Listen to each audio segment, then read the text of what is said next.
Hello students, कैसे हैं आप लोग। उम्मीद करता हूँ सब बढ़िया होंगे।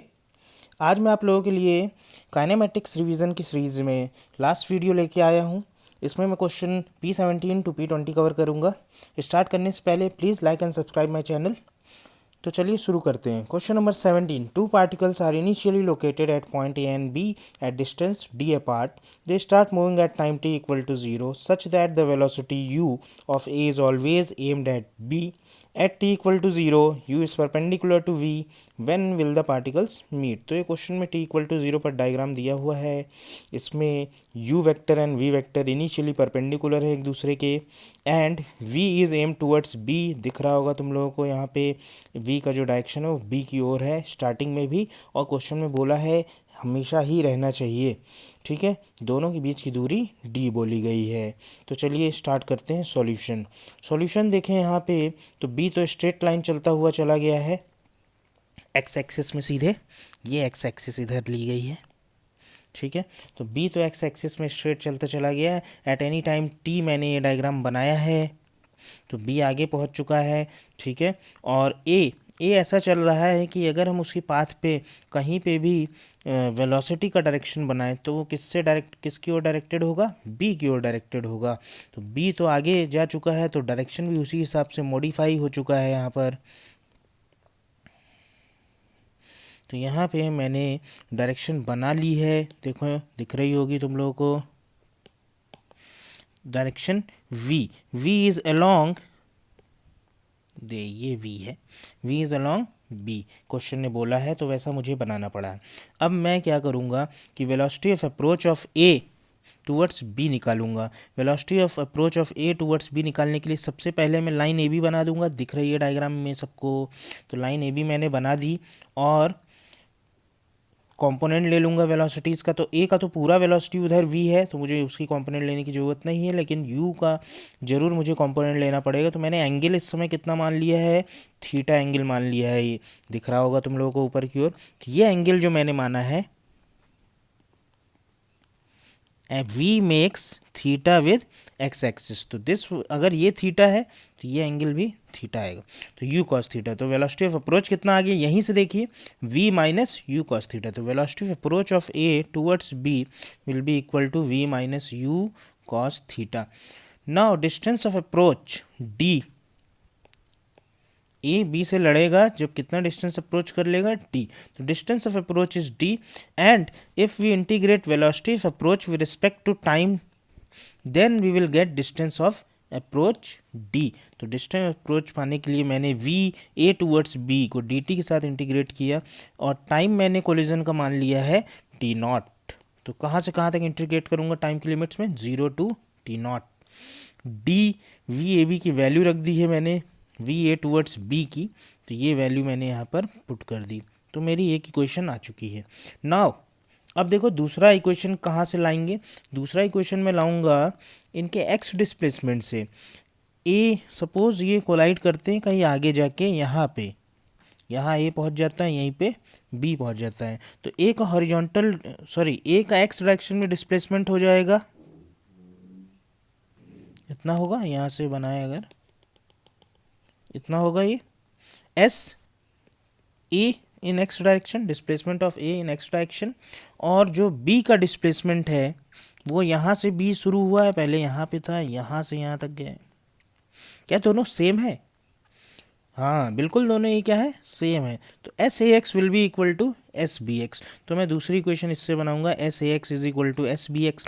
S A X will be equal to S A X. S A X के लिए तो मुझे एक्स कॉम्पोनेंट चाहिए वेलोसिटी का, तो यहाँ पे एक्स कॉम्पोनेंट वेलोसिटी का आएगा v cos theta, and v cos theta integrate करना पड़ेगा मुझे, एक्स कॉम्पोनेंट वेलोसिटी इंटीग्रेट करनी पड़ेगी मुझे टाइम के साथ, फ्रॉम 0 टू टी नॉट। तो v cos theta D T from 0 to T naught, ये मुझे एस ए एक्स मिल गया। एस बी एक्स के लिए इतनी मेहनत नहीं करनी होगी। एस बी एक्स में वेलोसिटी कितनी है इसकी, u। अच्छा वेलोसिटी u है तो u इंटू टाइम सीधे कर सकते हैं। यहाँ पे क्यों नहीं किया, ए के साथ क्यों नहीं किया, अब तुम लोग पूछ सकते हो। ए के साथ इसलिए ऐसा नहीं किया क्योंकि ए का एक्स कंपोनेंट वेलोसिटी वेरिएबल है v cos थीटा, और ये थीटा बदल रहा है क्वेश्चन में, जैसे जैसे मूव करेगा ए मोशन में है, थीटा क्या होगा, चेंज होगा। तो मुझे अगर वेरिएबल वेलोसिटी है तो इंटीग्रेट करना पड़ेगा, और फिक्स वेलोसिटी है तो क्या लिख सकता हूँ, u इंटू टी। तो यहाँ पे मैंने लिख दिया u into T and time is T naught. तो ये दूसरी क्वेश्चन मुझे इससे मिली। यहाँ से मैं इंटीग्रेशन इसको ऐसे लिख लूँ, v कांस्टेंट है बाहर ले जा सकता हूँ, cos theta D T 0 to T naught is equal to U T naught. Clear है नहीं, मैंने इसी इंटीग्रेशन को v बाहर ले लिया इंटीग्रेशन से, बस और कुछ नहीं किया। तो यहाँ से मुझे इसकी वैल्यू मिल जाएगी, इस पार्ट की, इस इंटीग्रेशन की। इस इंटीग्रेशन की वैल्यू यहाँ पे नीचे यही डिस्प्लेड है।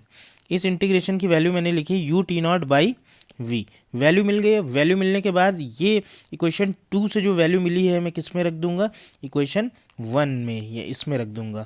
तो देखो रखने के बाद मुझे मिलता क्या है, जब मैंने रखा और इंटीग्रेशन को ब्रेक कर लिया है, ये इंटीग्रेशन वी डी टी बन चुका है, minus integration you cos theta D T बन चुका है। ठीक है, तो मुझे ये मिल गया। उसमें जो you cos theta D T बना था, यहाँ पे ध्यान से देखो, ये वाला पार्ट ब्रेक कर सकते हो ना, इंटीग्रेशन माइनस प्लस साइन होता है, तो इंटीग्रेशन वी डी टी अलग लिख लिया, minus integration you cos theta D T अलग लिख लिया, उसमें से यू बाहर ले लिया क्योंकि यू कांस्टेंट है, इस वाले यू की बात कर रहा हूँ। अच्छा, इसकी वैल्यू क्या मुझे मालूम है, बिल्कुल इसी की वैल्यू तो निकाली, यहाँ पे ये वैल्यू यहाँ पे रख दी। अच्छा, ये क्या इंटीग्रेट हो जाएगा, बिल्कुल v कॉमन, v कांस्टेंट है बाहर ले लेना, dt का इंटीग्रेशन t नॉट बन जाएगा। इसकी वैल्यू यहाँ पे रख दूंगा, इस पूरे इंटीग्रेशन की वैल्यू, तो ये मिल जाएगी मुझे। अच्छा, ये मिल गई। तो फाइनली सॉल्व करके मुझे टाइम मिल जा रहा है, आंसर है अराइव्ड। ठीक है, तो मुझे आंसर मिल गया। नेक्स्ट क्वेश्चन पे चलते हैं, question number 18। A child throws a ball so as to clear a wall of height h and at distance x दूरी पे एक दीवार हाइट h का है, उसको क्लियर करना है उस बॉल को from it. Find the minimum speed required for clearing the wall. तो यहाँ पे ना एंगल पता है मुझे, ठीक है, और ना ही स्पीड मालूम है। तो एंगल भी ऐसा एडजस्ट करें कि स्पीड मिनिमम हो जाए। तो कैसे इसको सॉल्व करें, देखना ट्रिकी क्वेश्चन है, बट प्रैक्टिस से धीमे धीमे आएगा। ठीक है, तो यहाँ पे देखते हैं, हम लोग प्रैक्टिस करते हैं। सपोज़ इस क्वेश्चन को हमने जो कन्वर्ट किया है, बॉल को P से Q तो जा नहीं जाना है, बिल्कुल है ना, P से Q क्या ऐसे भी जा सकता, आगे क्रॉस करना है। तो मैंने जस्ट क्रॉसिंग वाली सिचुएशन बनाई है कि ये जो बॉल यहाँ से फेंकी गई है P पॉइंट से, वो जस्ट यहाँ टच होते हुए, वॉल को टच होते हुए आगे निकल गई। तो ये जस्ट बेयर मिनिमम सिचुएशन मैंने बना रखी है कि कम से कम इतना तो होना ही चाहिए, है ना। अब देखो यहाँ पे अगर मैं बोलूँ P से Q मैं एक इंक्लाइन प्लेन की तरह लूँ, यहाँ पे ऐसा कोई है नहीं, ये मतलब ऐसा इंक्लाइन प्लेन वगैरह कुछ है नहीं, लेकिन हम सॉल्व तो कर ही सकते हैं। P से Q अगर मैं एक इंक्लाइन प्लेन की तरह लूँ, तो मैं बोलूँगा जो हमारी रेंज है R max, maximum range of ball incline plane पे, वो इससे बड़ी तो होनी चाहिए या इक्वल होनी चाहिए कम से कम। ये जो दिखा रखी मैंने PQ, maximum range on incline plane, किसी अगर गिवन स्पीड से हम लोग फेंकते हैं तो उस स्पीड पे जो मैक्सिमम रेंज मिलती है, क्योंकि हमें मिनिमम स्पीड से फेंकना है, तो हम मैक्सिमम रेंज चाहते हैं, कम स्पीड पे फेंकें और रेंज क्या मिल जाए हमें, मैक्सिमम। और मैक्सिमम रेंज या तो PQ के बराबर हो तो जस्ट बेयर मिनिमम कंडीशन बन जाएगी, और PQ से ज़्यादा हो तो कोई टेंशन वाली बात नहीं है। तो R मैक्स ग्रेटर देन और इक्वल टू क्या लिखा मैंने, PQ। जस्टिफाइड। ठीक है, इंक्लाइन प्लेन पे जो मैक्सिमम रेंज मुझे मिलनी चाहिए वो PQ से बड़ी या उसके बराबर मिलनी चाहिए। तो PQ है कितना, मैं लिख सकता हूँ PQ यहाँ पे दिख रहा है मुझे, Pythagoras theorem √x² plus h²। Now maximum range on incline plane is equal to u² upon g 1 minus sine alpha, ये फॉर्मूला है, ये मैंने लिख दिया। यहाँ से साइन अल्फा की वैल्यू मैंने पुट कर दी, sine alpha is equal to इस ट्राइंगल से, sine alpha is equal to perpendicular h upon hypotenuse x² plus h²। इस साइन अल्फा की वैल्यू मैंने डाल दी इसमें, तो मैं यहाँ पहुँच गया, u इज़ ग्रेटर देन और इक्वल टू, थोड़ा सा सिंप्लीफाई कर लिया है मैंने, क्रॉस मल्टीप्लाई कर दिया उधर ले जाके, तो मुझे ये मिल गया है। ठीक है, और यहाँ से मैं u मिनिमम लिख सकता हूँ, u या तो इससे बड़ी होनी चाहिए इस वैल्यू में मुझे दिख रहा है, या इसके बराबर होनी चाहिए। तो मिनिमम वैल्यू क्या हुई जब इक्वल होगी, तो this should be the value of u, ठीक है, in the answer. Minimum value बतानी थी तो ये मिनिमम वैल्यू है। Next question, question number 19। A particle is projected from point O at angle alpha if there are two positions A on its path at which direction of velocity is perpendicular to OA। फिर से पढ़ते हैं, अभी diagram में तो समझा ही दूंगा मैं। A particle is projected from point O at angle alpha with horizontal obvious है if there are two positions A on its path at which direction of velocity is perpendicular to OA, then find sum of those two angles। एक बार theta 1 बोला है, एक बार theta 2 बोला है। then find sum of those two angles where theta 1 and theta 2 are the angles which OA makes with horizontal in those two positions। तो वही चीज़ यहाँ पे रिपीट हो गई जो मैंने ऑलरेडी पहले बोल दी थी। तो अगर दो पोजीशंस हैं, हमें दोनों पोजीशंस पे OA अगर एक बार हॉरिजॉन्टल से थीटा 1 एंगल बनाता है, एक बार हॉरिजॉन्टल से थीटा 2 बनाता है, तो उन दोनों का सम फाइंड करना है। तो यहाँ पे देखो क्वेश्चन क्या है और क्लियर हो जाएगा अभी।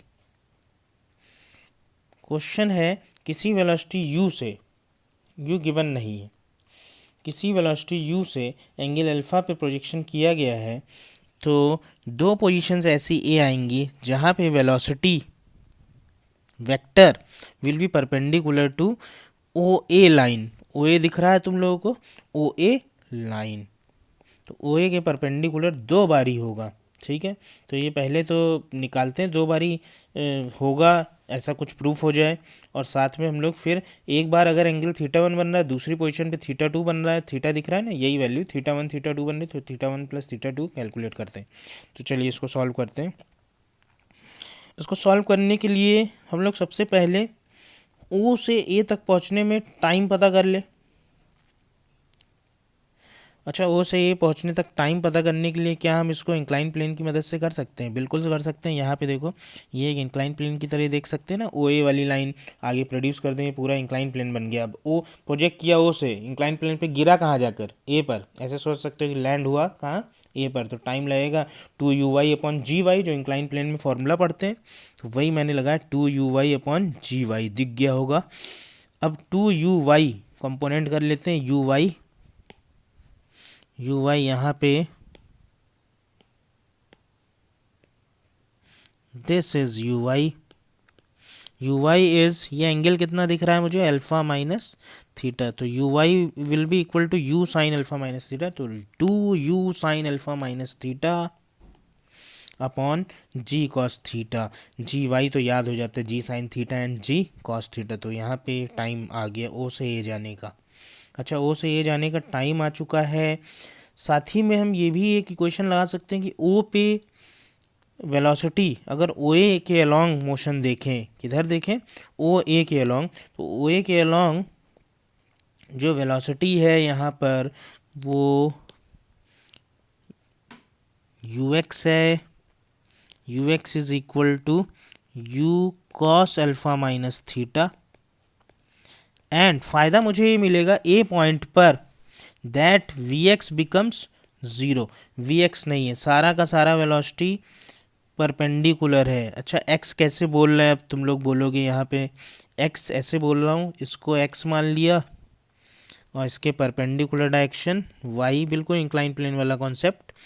तो यहाँ पर ux is u cos alpha minus theta and u cos alpha minus theta, and यहाँ पर a पॉइंट पर 90 डिग्री गिवन है ओ ए एंड वेलोसिटी के बीच, तो मैं कह सकता हूँ सारा वेलोसिटी माइनस y डायरेक्शन में है, x डायरेक्शन में नहीं है, सो vx इज इक्वल टू 0। तो अगर हम इस कंडीशन को यूज़ करते हैं ओ ए के अलॉन्ग, मीन्स x एक्सिस के अलॉन्ग, तो vx is equal to ux plus a x t लगाता हूँ। vx is equal to ux plus a x t, x direction में है, तो vx तो 0 हो चुकी है, एंड ux ऊपर दिखाई थी तो फिर से देख लो, ux is equal to u cos alpha minus theta, तो मैंने यहाँ वैल्यू रख दी u cos alpha minus theta and a, अभी मैंने बोला एक्सट्रैक्शन में याद ही हो जाता है जी साइन थीटा होगा। अच्छा जी साइन थीटा होगा तो इधर होगा ना एक्सट्रैक्शन के उल्टा, तो इसको माइनस जी साइन थीटा लिखें या प्लस जी साइन थीटा लिखें। This will be g cos theta and this will be g sine theta. बिल्कुल सही तुम लोग सोच रहे हो, माइनस जी साइन थीटा लिखेंगे क्योंकि ये माइनस एक्सट्रैक्शन में, तो माइनस जी साइन थीटा इंटू टी। इसको जीरो रख दिए, समझ में आया? काफ़ी देर तक मैंने यहाँ पे समझाया। वी एक्स क्या हो चुका है, फाइनल वेलोसिटी जीरो, तो मैंने उसको जीरो पुट कर दिया। यहाँ से मुझे सॉल्व होके फाइनली कुछ मिलेगा। पहले यहाँ पर इक्वेशन 1 की मदद से टी की वैल्यू रख देते हैं। ये जो टी का वैल्यू मैंने यहाँ पे सॉल्व किया है, इसको मैं यहाँ पे रख दूंगा। तो टी की वैल्यू मैंने यहाँ पे रख दी है, थोड़ा जूम कर लेते हैं, रुकिए। टी की वैल्यू मैंने यहाँ पे रख दी है, तो मैं यहाँ पर पहुँचता हूँ। अच्छा, यहाँ पर पहुँचने के बाद मैं साइन ए माइनस बी का फॉर्मूला लगाऊंगा and cos A minus B का फॉर्मूला यूज़ करूँगा।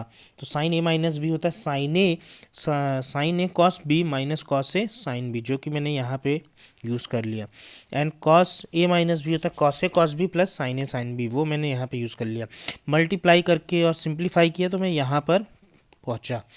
यहाँ पर पहुँचने के बाद मैंने पूरी इक्वेशन को कॉस स्क्वायर थीटा से डिवाइड किया है। कॉस स्क्वायर थीटा से डिवाइड करते ही यहाँ पे दिख रहा होगा तुम लोगों को कि tan स्क्वायर थीटा बन जाएगा। ऐसे ही आगे पूरा सिंप्लीफाई करके मैं यहाँ पर पहुँच गया इस इक्वेशन पर। अच्छा, इस इक्वेशन को ध्यान से देखें तो ये tan थीटा में क्वाड्रेटिक है, दिख रहा है ना? अच्छा, tan थीटा में क्वाड्रेटिक है तो ये tan थीटा की दो वैल्यू देगा। मैं कह सकता हूँ थीटा की दो वैल्यू देगी ये इक्वेशन, मीन्स मुझे दो पोजीशन मिलेंगी मुझे ऐसी ए वाली पोजीशंस दो बार मिलेंगी इस ट्रेजेक्ट्री पे। यहाँ से क्लियर हो ना? देयर आर टू पोजीशंस ए, ये लिखा हुआ है। तो यहाँ से प्रूफ भी हो रहा है कि मुझे दो पोजीशंस मिलेंगी, क्योंकि tan थीटा में क्वाड्रेटिक है तो tan थीटा की दो वैल्यू आएंगी, मीन्स थीटा की दो वैल्यू मिलेंगी। तो ओ ए अलग अलग इंक्लिनेशन पे होगा तो ए की दो पोजीशंस मुझे मिलेंगी। अच्छा, यहाँ से मैं लिख सकता हूँ sum of the roots tan theta 1 plus tan theta 2 will be equal to theta 1 theta 2 ही रूट्स होंगे इनके। एक बार थीटा 1 एंगल बना रहा होगा वो ए, और एक बार theta 2। tan theta 1 plus tan theta 2 is equal to minus b by a use कर लिया, and product of roots is equal to c by a use कर लिया। हमें थीटा 1 प्लस थीटा 2 पूछा था, तो मैं लिखता हूँ tan थीटा 1 प्लस थीटा 2, ये होता है tan theta 1 plus tan theta 2 1 minus tan theta 1 theta 2। तो यहाँ से मैंने वैल्यू पुट कर दी tan थीटा 1 प्लस थीटा 2 की, ये यहाँ पुट की है। And similarly tan theta 1 into tan theta 2, ये वाला पार्ट मैंने नीचे हाफ पुट कर दिया है। ठीक है, तो ये सारी वैल्यूज़ रखने के बाद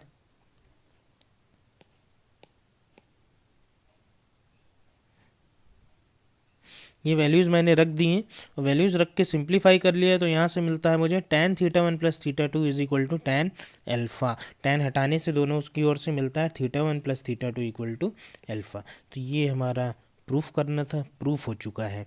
नेक्स्ट क्वेश्चन पे चलते हैं, question number 20। Question number 20 rather हो सकता है आप लोगों ने पहले कुछ लोगों ने पढ़ा हो, जिन्होंने नहीं पढ़ा उनके लिए अच्छा क्वेश्चन है। मैं इसलिए लाया हूँ क्योंकि ये काफ़ी बेसिक्स क्लियर कर देता है, काफ़ी फंडामेंटल क्वेश्चन है जो रिवीजन में ज़रूरी है। Question number 20, a particle moves in x y plane, select the condition so that its distance from origin increases with time. ये चार ऑप्शंस भी दे रखे हैं, इनमें मुझे सेलेक्ट करना है। दो मल्टीपल चॉइस क्वेश्चन है, मतलब वन और मोर देन करेक्ट हो सकता है इसमें। तो मैंने क्या किया, पार्टिकल ले लिया x, y पर, पोजीशन वेक्टर दिखा दिया r वेक्टर। r वेक्टर का जो मैग्नीट्यूड होगा वो मुझे कोऑर्डिनेट ज्योमेट्री से आता है, that will be equal to under root x square plus y square. तो यहाँ से ये ओरिजिन डिस्प्ले किया, आर स्क्वायर मुझे मिल गया x square plus y square. Question कह रहा है आर इंक्रीज होना चाहिए, डिस्टेंस फ्रॉम ओरिजिन बढ़ना चाहिए, मींस आर का मैग्नीट्यूड बढ़ना चाहिए। आर का मैग्नीट्यूड बढ़ने का मतलब आर स्क्वायर का मैग्नीट्यूड बढ़ना चाहिए। तो मैं अगर d r square by d t करूँ, this part d r square by d t करता हूँ, तो वो ग्रेटर देन जीरो होनी चाहिए। कोई भी चीज़ बढ़ती है तो उसका डिफ्रेंशिएशन जीरो से क्या होता है, बड़ा होता है। तो ग्रेटर देन जीरो लिखा। आर स्क्वायर का डिफ्रेंशिएशन काफ़ी इजी है, x square plus y square को ही डिफ्रेंशिएट करना है, तो इसका डिफ्रेंशिएशन मैंने नीचे लिखा है 2x dx by d T plus 2y dy/dt greater than 0 आ गया। 2 यहाँ से हटा देते हैं, डिवाइड कर देते हैं दोनों तरफ 2 से, तो मैं पहुँच जाता हूँ x dx/dt plus y dy/dt greater than 0 होना चाहिए। तो यहाँ पे मेरा ए ऑप्शन करेक्ट आ रहा है। इसके बाद मैं और पढ़ लूँ। अच्छा, यहाँ पे dx/dt क्या होता है, vx होता है, सभी को मालूम है। तो dx/dt को vx भर दूँ, dy/dt को vy भर दूँ, तो मुझे मिलता है x vx plus y vy greater than 0। एक सी ऑप्शन करेक्ट मिलता है। इसका एक ऑल्टरनेट तरीका भी है। क्वेश्चन इजी है, परंतु यहाँ पर ऑल्टरनेट देखना जरूरी है। इससे हमारा माइंड ज़्यादा वैरायटी कवर कर लेता है, इसलिए हम ज़्यादा दिशाओं में सोच सकते हैं आगे नए क्वेश्चंस में। तो यहाँ पे देखो आगे दूसरा मेथड जो है, इस डायग्राम में आर वेक्टर दिखा रखा है, पी पॉइंट पे पार्टिकल है, उसकी वेलोसिटी वी है। अब आर की वैल्यू तभी बढ़ेगी जब जो वी है वो आर वेक्टर के साथ एंगल थीटा बना रहा हो। एंड थीटा जो है यहाँ पर एंगल कुछ भी बना रहा हो, लेकिन ये थीटा जो है क्या होना चाहिए, एक्यूट, क्योंकि अगर ऑब्ट्यूज होगा तो वी ऐसा होगा कुछ, तो फिर वो तो पास आ रहा है ओरिजिन के। तो ओरिजिन से अगर दूर जा रहा है पार्टिकल, मीन्स ये आर अगर बढ़ रहा है, आर बढ़ेगा तभी जब आर एंड वी के बीच जो एंगल है वो क्या होना चाहिए, एक्यूट। ठीक है, angle between r and v acute. अच्छा, एंगल एक्यूट है तो डॉट प्रोडक्ट क्या होता है, पॉजिटिव, ग्रेटर देन 0। तो मैंने डॉट प्रोडक्ट यहाँ पर किया। R can be written as, इसके coordinates general x comma y, तो आर वेक्टर लिख सकते हो x i plus y j, जो कि यहाँ पे डिस्प्ले कर रखा है।